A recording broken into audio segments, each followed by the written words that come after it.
My name is Jordan Belfort. The year I turned 26, I made $49 million, which really pissed me off because it was 3 shy of $1 million a week. We're making a name for ourselves. Nobody knows if the stock is going to go up, down, sideways, or in circles. You know what a Fugazi is?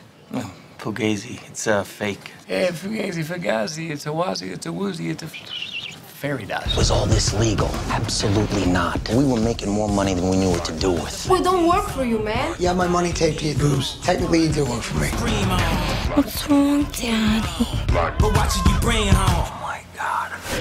Alors le Loup de Wall Street, c'est un truc complètement dingue. Martin Scorsese revient toujours au plus fort à chaque nouveau film qui sort. Alors, c'est particulier parce qu'en fait, j'ai l'impression que tout le film se base sur l'absurde.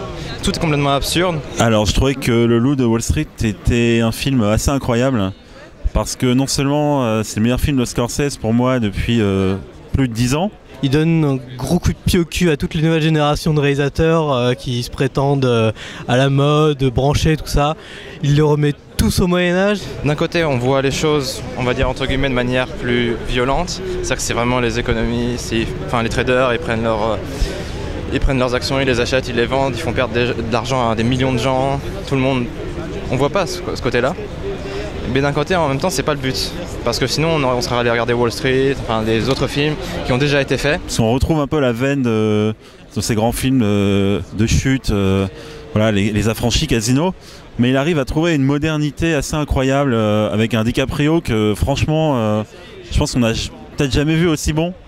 Là, DiCaprio montre que c'est l'acteur de sa génération. Il y a une scène burlesque totalement incroyable pendant quasiment 10 minutes où il n'arrive pas à parler, il rampe, ça c'est absolument incroyable. C'est vraisemblablement un réalisateur qui n'a pas fini d'être jeune, qui n'a pas fini de se réinventer, de réinventer tout le temps sa mise en scène. Il a réinventé dans Hugo Cabret, il a réinventé encore dans d'autres films avant. Et là vraisemblablement, je crois qu'il approche les 70 ans, mais il n'est pas prêt de raccrocher. Et finalement, quand on voit ça, quand on se rend compte du merdier que c'est, de l'absurdité que c'est, qui est sûrement irréel et qui n'existe pas, c'est impressionnant. Et finalement, en fait, tout le film se résume à un seul truc, c'est quand ils sont en train de discuter et se demander « Putain, une bière sans alcool, c'est quoi l'intérêt ?» On pourrait même dire que le film est... même il arrive à faire ce que Blue Jasmine n'arrivait pas à faire. C'est que Blue Jasmine était un film sur la crise, sur un homme qui chute, qui perd sa femme, qui va en prison, bref.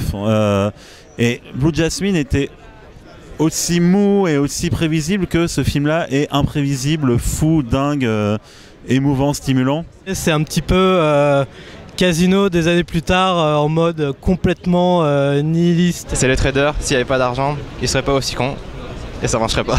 Voilà, pour moi c'est vraiment un des très grands films de l'année 2013 et les 3 heures passent très vite et c'est vraiment incroyable. On peut être qu'ébahi par la fresque, je sais pas, humaine, non pas humaine mais non humaine que Scorsese décrit. Enfin, c'est un peu bluffant, je trouve.